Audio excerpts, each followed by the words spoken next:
Really excited to be here. I wanted to introduce myself and then ask Sheetal to introduce. I wanted to pull him because I have huge respect for what he has been doing for a couple of decades, and he'll talk about it in the regulation GRC space. And I think it is so relevant right now to talk about a generative AI topic with what is going on from GRC perspective, from compliance perspective, the risks that we see that we potentially um, think could be something that enterprises need to worry about.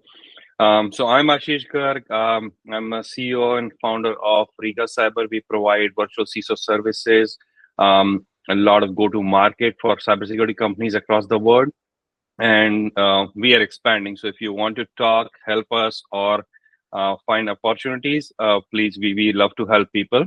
Not everything is about money.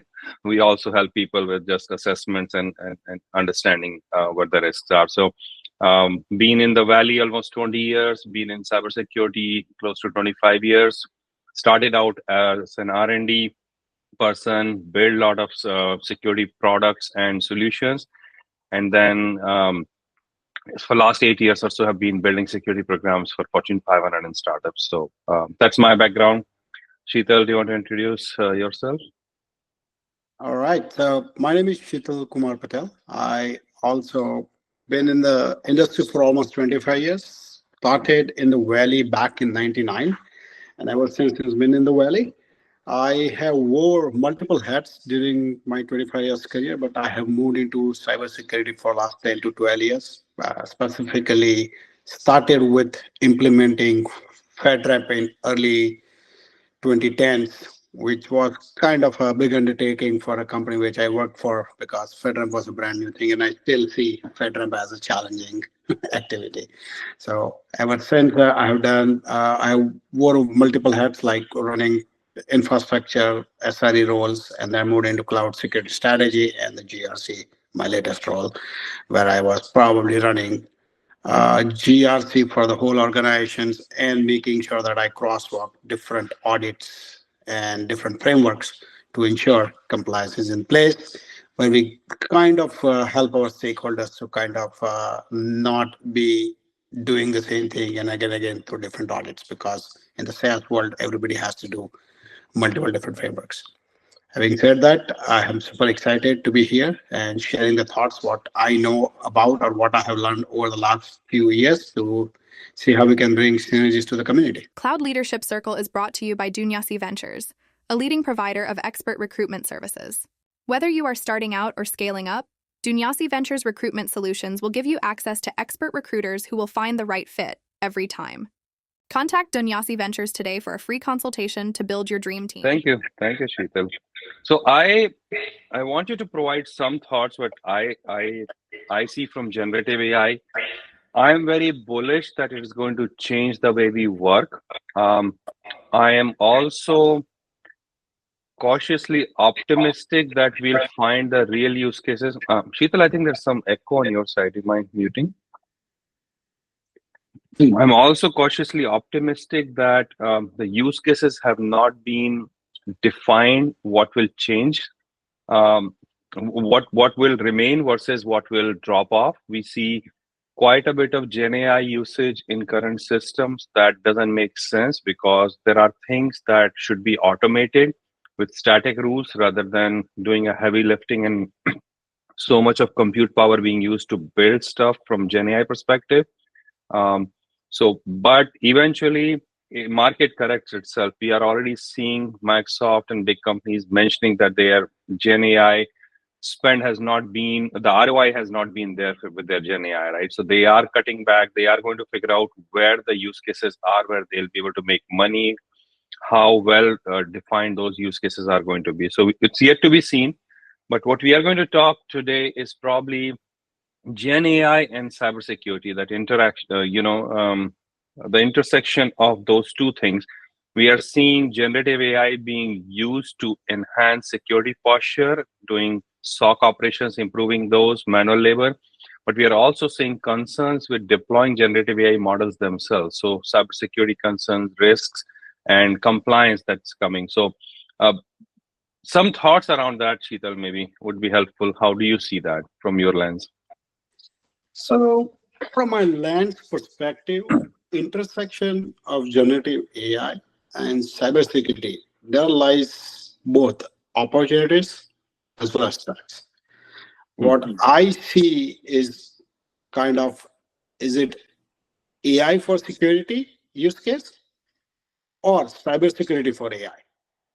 So generative AI definitely enhances cybersecurity by enabling threat detection, automated incident response, and intelligent security analytics.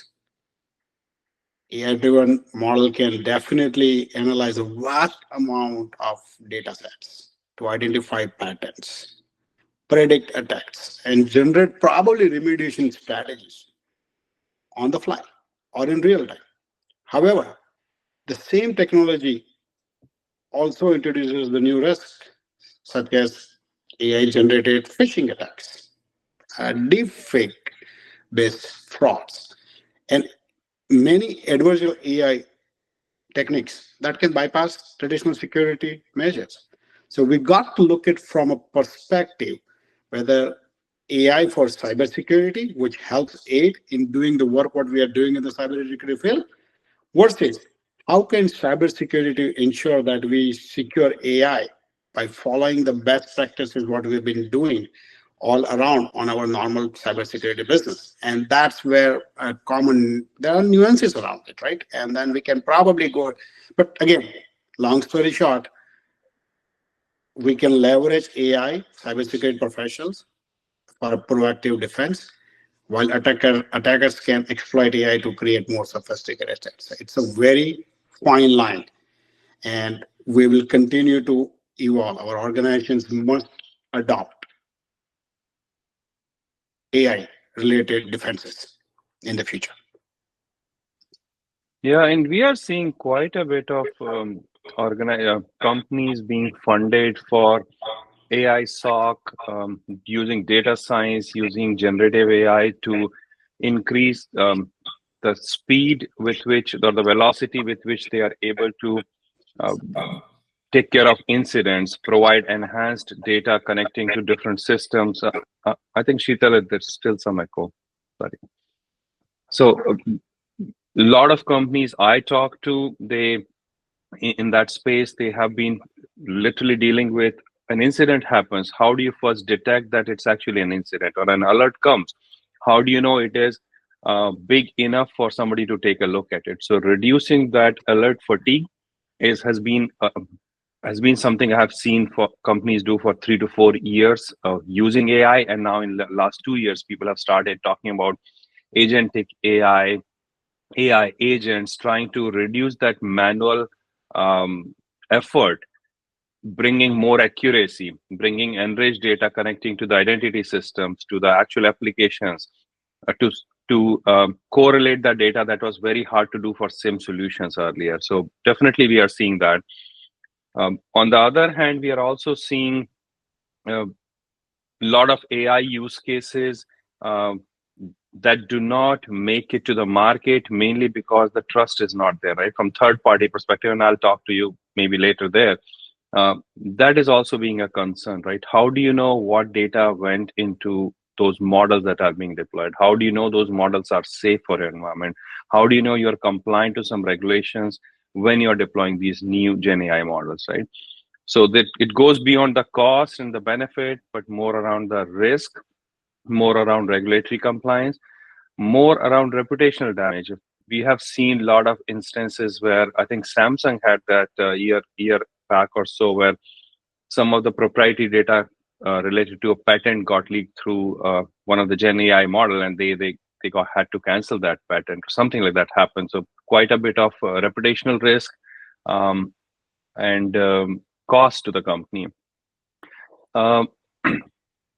So we talked about some of the risk. What about the deep fake, the synthetic identity frauds, and of course we are seeing a lot of malware and exploits being generated through Gen AI. Are there things that organization can do kind of to safeguard against them when they are deploying or using these models? Or is it something only big guys can kind of help with and organizations have to rely on their products. Oh, you're mute. Sorry, I keep asking you to mute and then mute. The way I look at the approach on a generative AI is look at the business case what you have. It doesn't mean that if somebody has gone through an AI life cycle or they have implemented AI, what is your business requiring? Understanding your core AI assets, business processes, and key business objectives will help you define whether AI is going to help, or are you going to be just because a competition team has done it and now we have to really deploy an AI? Because deploying an AI solutions, you need to have a business case which should help you to attain your business goals. That is how we all in the cybersecurity work. Our job is to be a business enabler, right? And not to just look being cool out there like, have we implemented this action? Because it comes with associated cost. You have to adhere to laws, regulations, and regulatory. And again, it's not just cybersecurity from the business program standpoint, because this model requires we need to have a privacy team involved, a legal team involved, what your contracts are in place, etc. Because it actually touches the data, and the data could be PII, it could be private, and we have the right kind of a consent from the data. So what kind of your data strategy has been in place before you even train the model, right?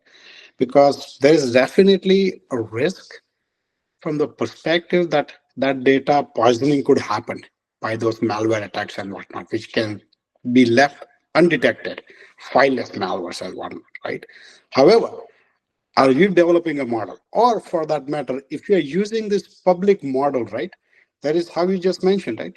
Unregulated use of AI tools can lead to unintentional exposure of sensitive data, especially if your employees use public AI models and they start using prompt engineering, copying and pasting code, and that code they are collecting it. They have the power paralysis that once you put it out there, that's ours, and they will crawl through it, right? And that's a bigger risk.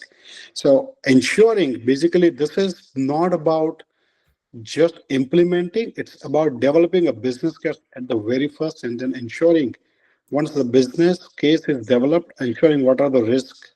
What is your kind of a operational landscape with this, and how are you going to deal and mitigate those risks before you embark upon kind of deploying these models and whatnot? Does that help give you a little bit of color? Yeah. And actually, you touched upon a very important thing around the training, right? And the human element in there, right?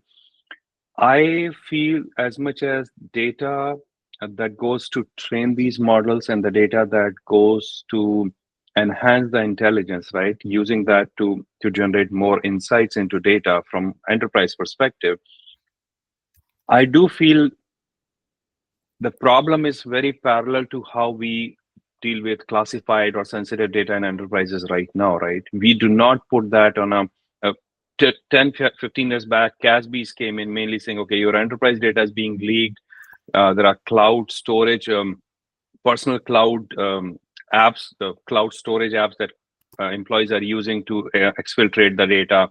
CASBs came, started building these API connectivities, deep packet inspection, identifying if there is sensitive data, not allowing that exfiltration to happen, being able to monitor what is being shared and all. And I think similar parallel I can draw for Gen AI perspective. It is complicated right now because unlike data PCI DSS and all the regulations we have in the data, we don't have strong regulations yet, or even if they exist, like EU AI Act, the 42001. I don't know how many people actually understand what it means, right? From enterprise perspective, how many people have expertise to give you that certification and effectively, and enterprise needs to understand that what does that certification even mean? What kind of bare minimum controls they need to have to get that certification? And does it really, I always maintain that compliance is only one of the risk the enterprise has. Compliance doesn't mean security. Compliance is usually your minimum liability insurance on your car. That's how I look at it. That doesn't mean it protects you all the way, but that's the bare minimum your state mandates right now, right? Um, Having said that, I think a lot of training the employees, just like we have for phishing for others, right? We have awareness. Do you think that I personally, I think I'll give my opinion first. I think that can help a little bit, and human element we can talk about strongest and weakest. I think it's both depending on the use case, but awareness always helps. Um, the second thing, which is true for cybersecurity at least, is sharing more intelligence around what you are seeing from threat perspective in your enterprise without giving out any proprietary information helps the community. So the more we share, and that's what we are, this call is a perfect example of what we are doing. We're sharing what we know, right? When you keep adding this knowledge together, you start seeing some signals, right? Where the challenges are. If 8 out of 10 people you talk to are saying data is their concern, then you know data is definitely one of the biggest concern and risk for enterprises. So just some thoughts around that. And I know I touched upon some of the compliance stuff, but that is your domain, and I want the expert opinion there rather than just throwing my stuff. Sure. Again, I think so. You did touch upon a lot of points, but to kind of summarize, what we wanted to just for the AI perspective is just AI is kind of pretty new. So you will, the regular governance process may not work. So we might have to look at with a different lens. So develop a AI governance policies, clearly define kind of guidelines, roles and responsibilities accountable. Because one of the key concern is if something goes wrong, who is responsible? Is it the developer? Is it the third party? It's just so ambiguity in the law as of now. And then where does it really goes and challenges? It's becoming kind of a more challenging to figure it out. Where does the risk lies? And that's where kind of having a clear roles and responsibility. Because when you touch AI or generative AI, you're talking to legal, you're talking to the privacy team, you're talking to your cybersecurity team, as well as the business owners, right? This is just within your own side. And then you touched upon a fabulous point. The biggest thing what really helps is, regardless of all the risk which generative AI poses, you need to have those awareness trainings. Everybody should know what an AI is. What does that training look like? Because as we say, the phishing is going to be more smarter than what it is today, right? And then how do we ensure, like, there is probably fraud happening through live voice or video. So how do we do video liveness check, etc., right? So kind of putting those awareness to the all employees in the company would help tremendously, because they only had to, like, bad actors only have to get through one employee to get through the access, right? So they have to be right only once, and we have to be right, like the traditional saying says, they only got to be right once, and we have to be right every time. So awareness trainings are going to be super important in making sure that people understand what good AI brings versus what challenges does it bring alongside with bringing good to us, right? So it has to be, we need to strike a balance, making sure the users are aware of what they need to put on the prompt engineering if they access, right?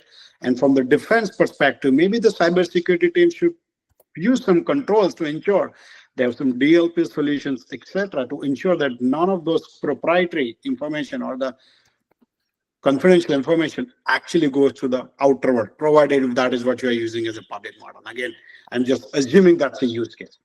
Different, without knowing a use case, we can't really talk about solutions, right? And that's what the risk assessment is all about. Depending on the use case, the risk assessment is happening. Well, that makes a lot of sense. Uh, Changing gear into the compliance side again, why do we not have all the strong regulations that we need for Gen AI right now? Is it just because regulators are always a little slow behind, or they are trying to evaluate what's going on in the market? They don't understand the risks, and that's why the compliance and regulations cannot come? I would say the way the innovation which is happening in this space is so fast that regulations can't keep up. That would be my first thing. Like, and that's an example was last week we saw about deepfake. Oh, Mm. sorry, deepfake, right? Not fake DeepSeek. anymore. And then within few days, we got number of companies who are offering on their Yeah. cloud solutions.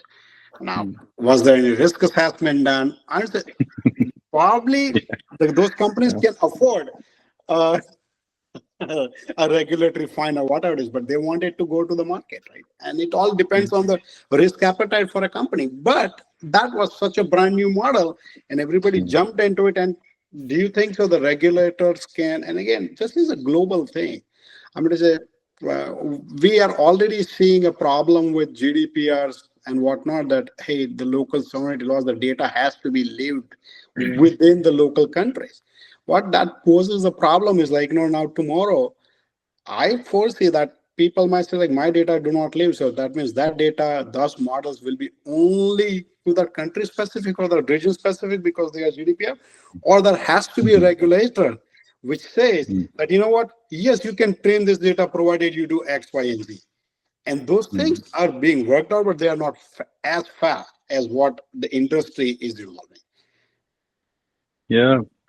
It's interesting how the way you mentioned about the regulatory compliance and the fines that companies are willing to pay. So there was an example I had for Google. Apparently, they have a fine of I think 80 or $100 million every year in EU for a component, a non-compliance item, and they continue to pay that fine because the amount of money they make in that region far exceeds the fine they have to pay just by being non-compliant. If they become compliant, they lose all that business. So they're taking it as a risk, paying that fee just to they're okay being non-compliant because that's all they can do, right? They can just fine you.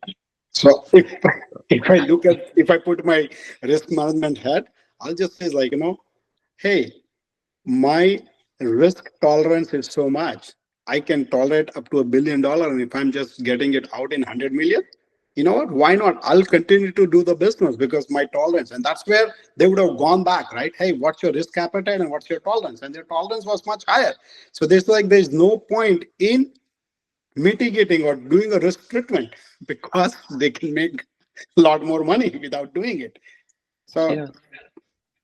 And I think risk quantification, I didn't want to go deeper in that, but risk quantification makes a big difference in enterprises as well. Because the example I give is if you have a car that is $10,000, right? You're not going to put $1 million lock on it, right? So is your security needed to reduce the risk, warranting enough money to be spent on cyber, like the component that you're trying to protect or the control that you're trying to put, is it worth the money that you're going to put in, right? Is it really reducing the risk enough?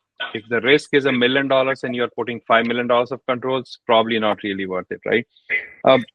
Having said that, how do enterprises, how should they go about balancing this need for innovation? You talked about, right? Innovation is happening so fast.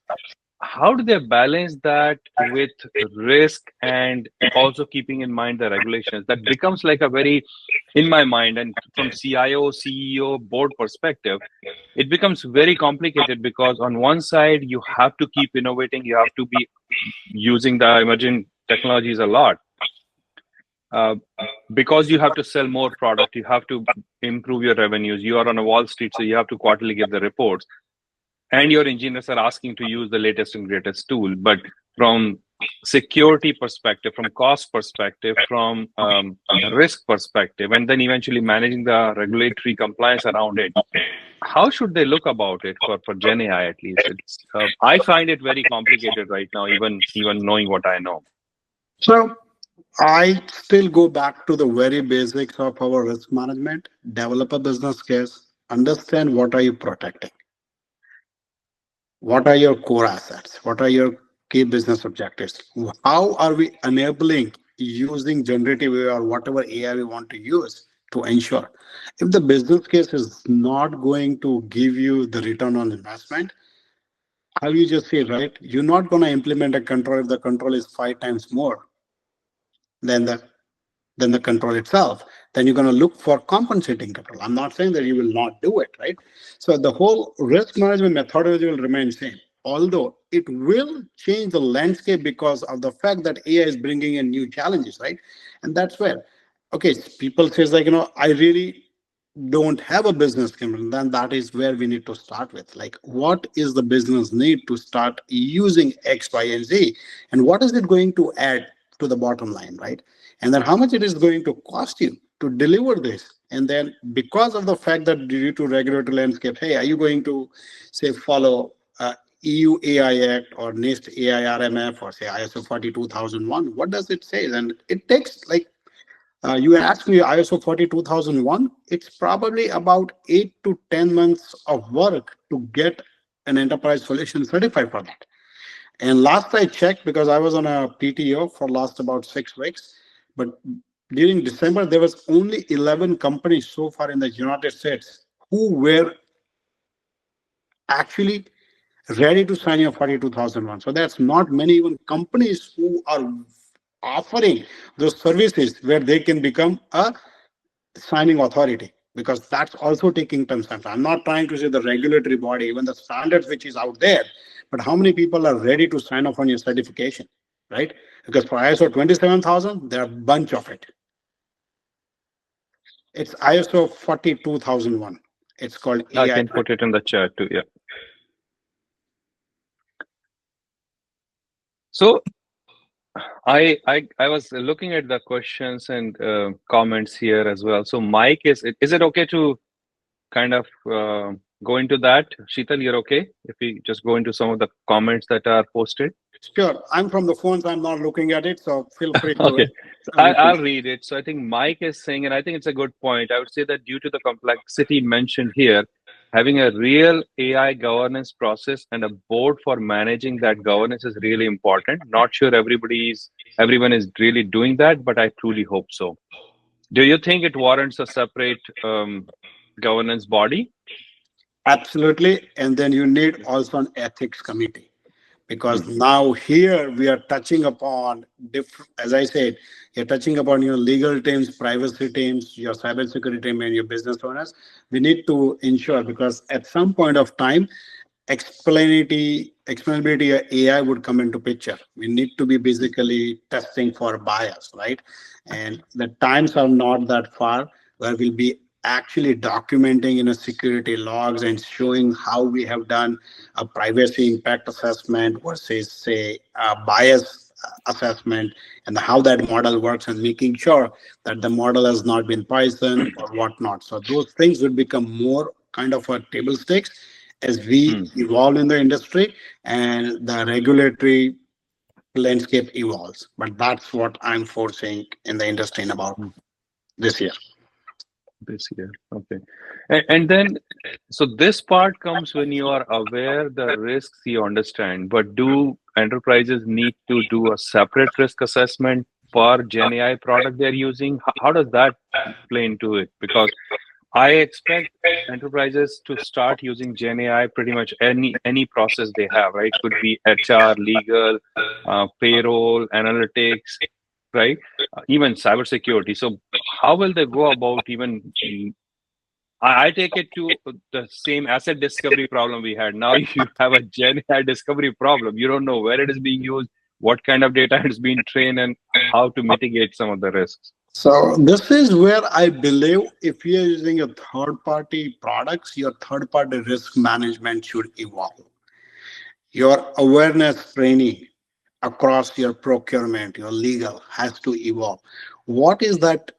I think so. In the past, people were checking their SOC 2s and ISO certifications and whatnot, but I have done a third-party risk management, and what I normally see is people give you certifications, and the scope what you are having are two different aspects. So it has to be checked that, hey, the services which I have been offered, are they part of their certification process and whatnot, right?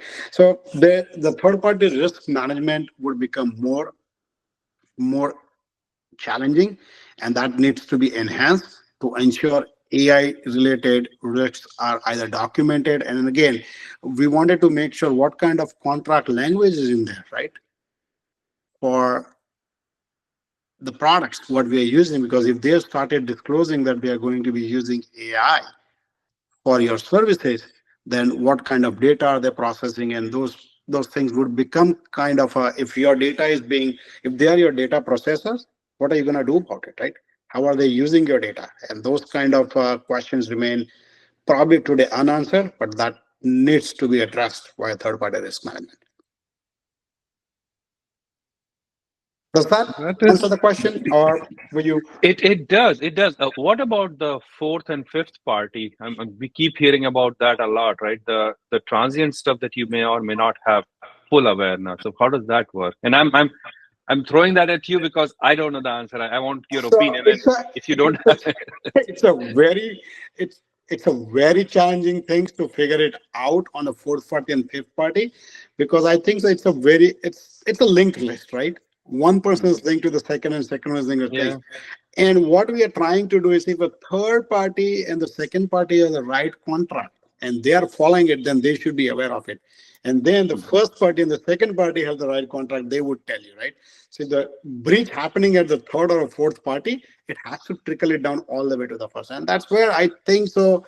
There are companies who does this for a living, and they give you those ratings that which one, and that you got to rely on, then you got to poke them, right? Because I'm gonna, rather than they coming out and reaching out to you, you reach out because you have those threat systems which are telling you, hey, this particular vendor was breached, and you have this vendor in your inventory, and this is what you should be poking with, right? So it's coming from both sides. That's how I look at it. So as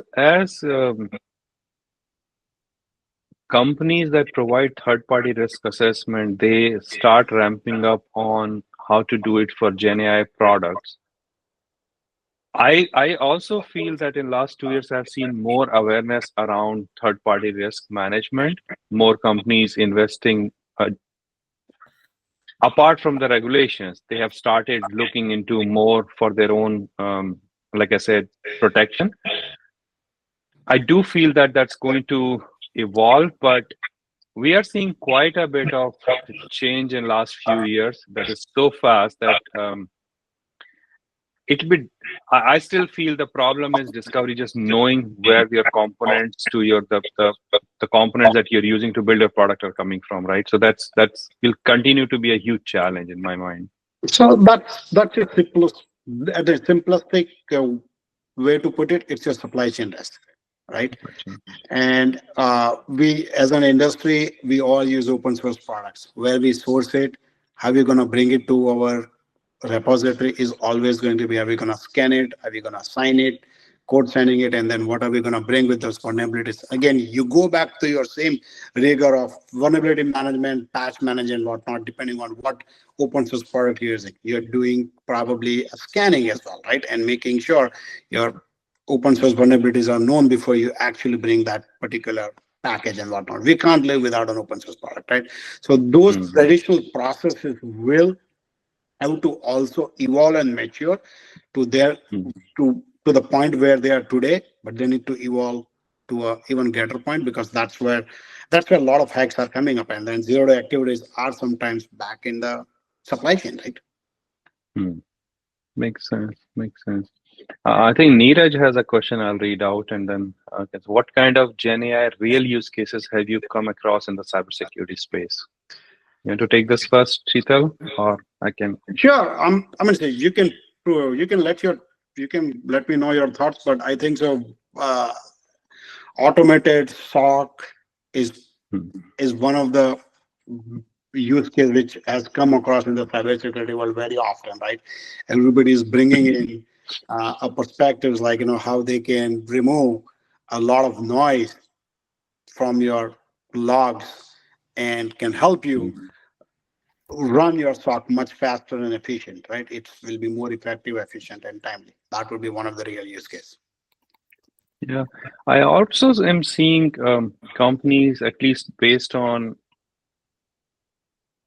based on the funding scenario, I have seen companies getting funded, or the companies we talk to sometimes that are in the stealth or trying to get to a GA stage, leveraging existing tooling, the kind of a sort of platformization where you what they're saying is, instead of buying new tools, we can start collecting intelligence from all the existing tools that you have, provide a portal with risk assessment, correlating a lot of those alerts, right? So instead of buying a separate tool, for example, for a scanning that doesn't talk to your SIM, or having an application that is not SSO enabled, they can actually collect it directly from those applications and the tools that you have, and basically create this mesh and then provide intelligence. So I think I haven't seen any demos yet, but I think that's a very very good capability to have using Gen AI right now. I think that's my mindset, at least from the defense side. And again, my humble opinion is any posture management you see, right? Whether it's cloud security application, they all are some sort of Gen AI.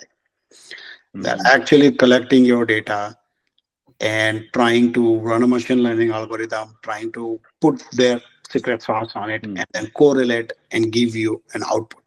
So eventually they will evolve more, but any of your posture management softwares are all eventually going to be relied, because they will be collecting more data from the outside and they will evolve their models.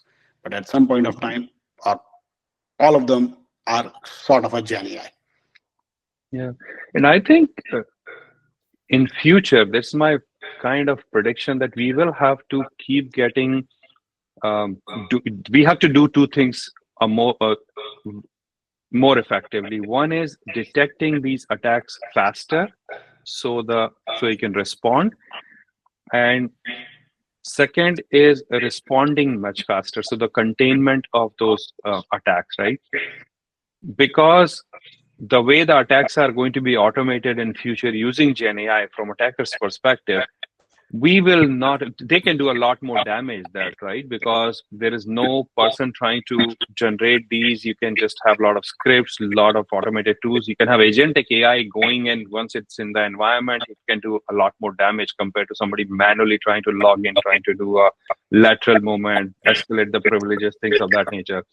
So I think detection capabilities, how fast and how to the left, I should say, you can detect, is going to be a crucial thing. And that's where we have to leverage a lot of AI and compute and tooling and all the latest algorithms that you can do to detect faster, correlating the data, right? Enhancing the data to identify how big a risk it is to the enterprise.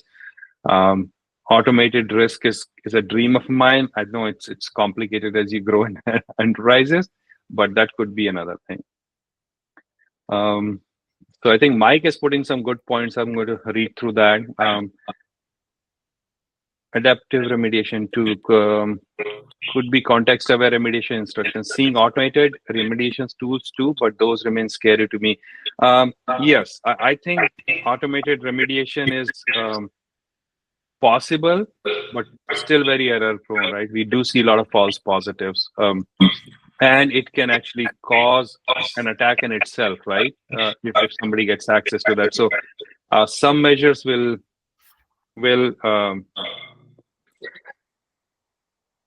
I lost my thought. Yeah, but some measures need to be taken, and then I think it's an evolution, because when you see remediation, if it is a minimal remediation with lowest risk, you may be able to say it can be automated, and you have a way to check the behavior. So I think the user behavior is going to become bigger and bigger deal, because there is no way you can do static stuff anymore and be effective in enterprise. So same for zero trust, right?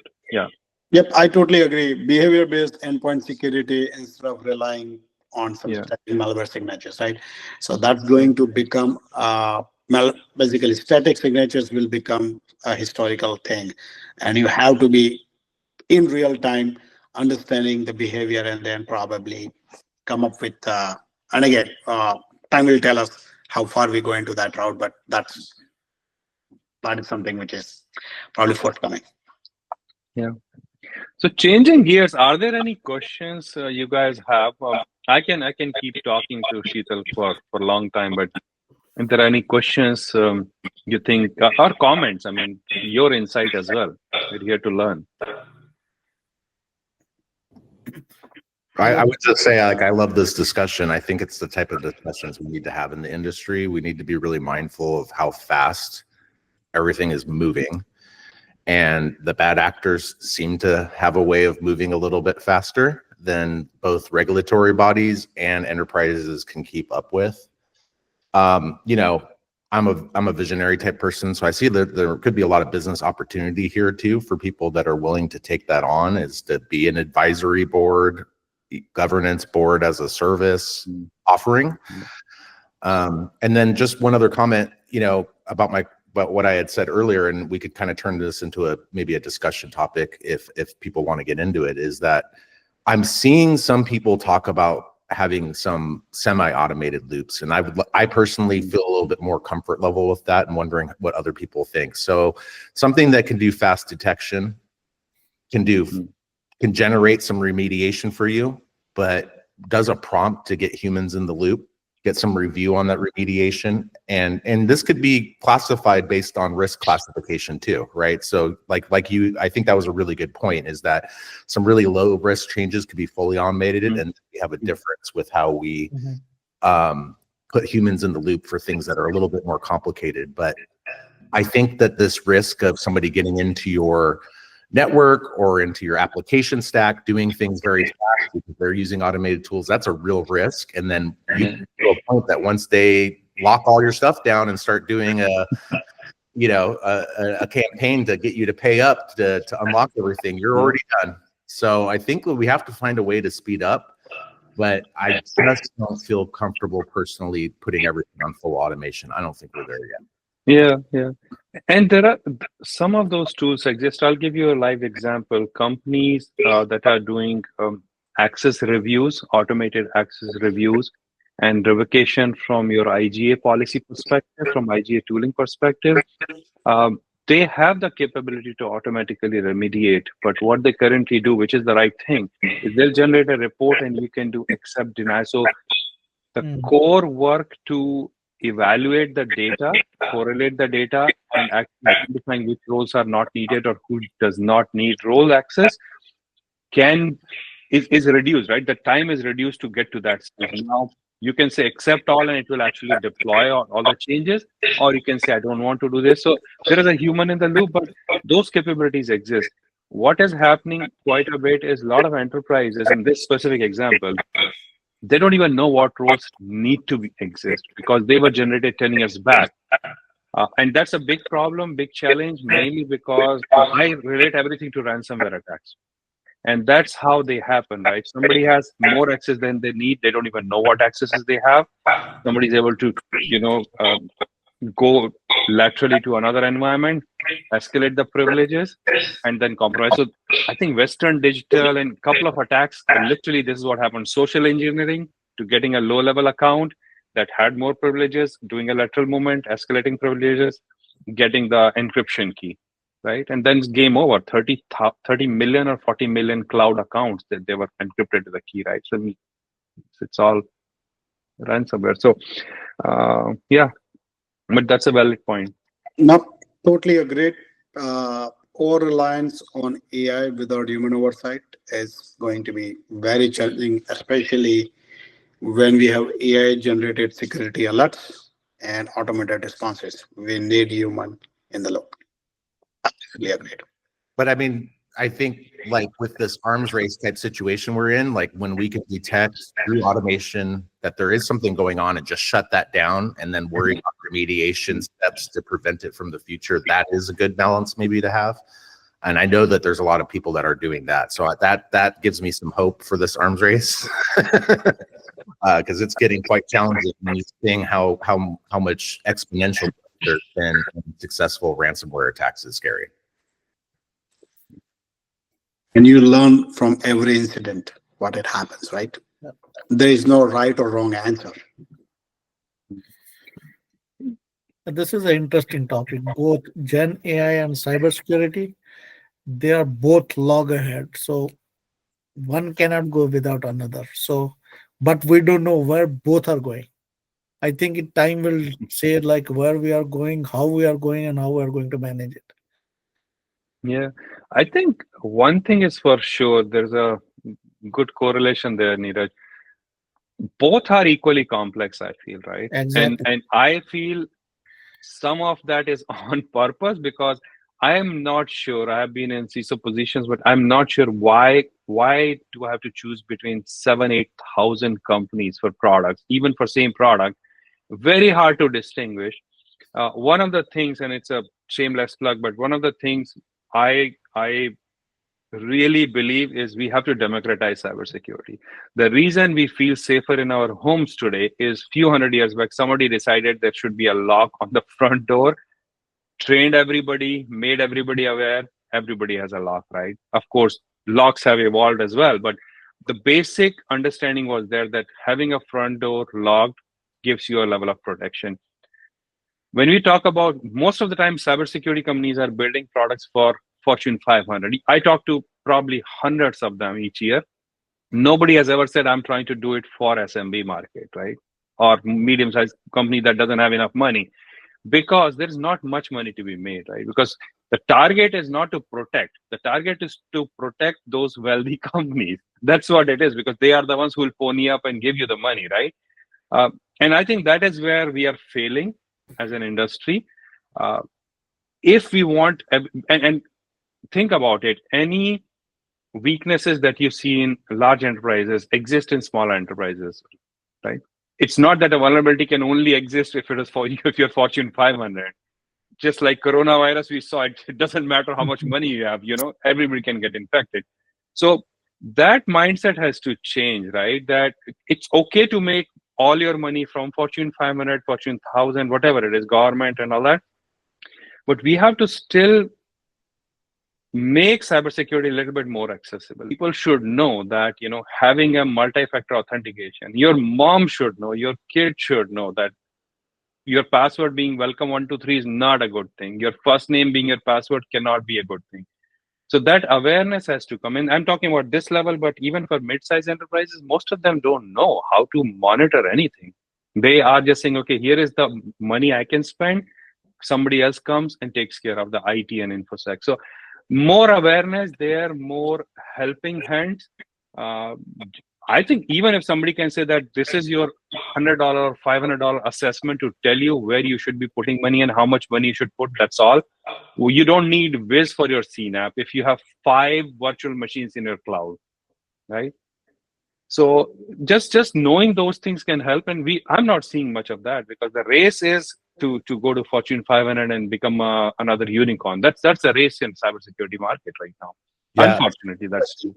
Ashish, I 100% agree. Those are really salient points. And like the fact is like all of those really big enterprises very often do rely on small businesses behind the scenes. And that often can be a vector, right? So yeah, I think like having like low cost assessments and having that be a part of like vendor selection, right? When you are a big enterprise, and having like a really easy way to assess like how you're interacting with that vendor is a good thing to focus on as we're going forward. Because I mean, this is, and it kind of gets back to like with your kids, like if your kids are on your shared iCloud, and they're not doing the good security things, a lot can get compromised. It's the same with these small businesses and these enterprises and how they're interacting. Yeah, and same as, third party part, you're absolutely right. I mean, if Microsoft is purchasing from hundreds of vendors, they are doing all that third party risk assessment. So who's paying for that? There was a company I was trying to help for SOC 2 Type 2. They were so stressed because that was not the money they wanted to spend. But since they found a Fortune 500 customer, they mandated SOC 2 Type 2 report, because nobody will touch you without that. And they probably spent $20,000, $30,000. This is a company that did not even make enough money right now. They're just trying to get up and coming, right? They found an opportunity. They had to suck that cost, right? That I'm sure that really blew their expenses for that quarter or that year. It could be a difference between you being able to continue running your company or not being able to, right? If you have to spend that kind of money sometime. So yeah, I think that's just like such a hard risk to gamble on, to know if like investment is going to pay off, if you're actually going to get that contract and everything. And it doesn't always, I guess I would say that it doesn't always mean that the winners or losers of that are actually in the best security posture position. It just means that they passed the audit. So like having some like reality to it, I think, and some evidence-based things, I think we're seeing it go that direction, but we just got to keep going with that. Yeah. Yeah. You have something to show that we have this certificate so that customer feels like, okay, they have this, they have something in place. They are not going to come and check what is in place. At least if you have, we went to the same problem. We had to be rumble to do it. I was SOC 2 because a couple of our customers, new clients, wanted to have that certificate before they signed the contract. So I'll just add one more comment. Being in the GRC space this long and have done a lot of the certifications, I always support compliance not equals to security. Yeah, exactly. Right? So I've been to many sales calls and I have defended against a lot of CISOs, my solutions, but then what I really show is not just the controls language, is that what other things we have. Like PCI is a classic example, right? Why PCI is not as big is because it requires a Cat 1, Cat 2, and Cat 3 networks, and you got to do very stringent things within Cat 1 network, right? Where you're processing and whatnot. And that's a whole different ballgame. And if you do that particular aspect in that Cat 1 network, you actually have an opportunity. What I talk to the business, you can actually bring the same posture across your organization, right? And what does it take? Think about automating those controls and making it wider. Cast your net wider, and your posture becomes even better than what it is today. That doesn't mean that just having a PCI certification makes you kind of, but it's only the biggest thing about PCI, the scope has to be as minimum as possible, as less number of systems in the CAT network, right? The CAT 1 network. We should definitely continue the conversation. Please reach out to me, Sheetal, or we should connect with each other and keep the conversation going. I think this is fantastic. I loved it. Thank you so much, Sheetal, for your insights. Thank you. Now, thank you, Megan, for providing such a fabulous support and the platform.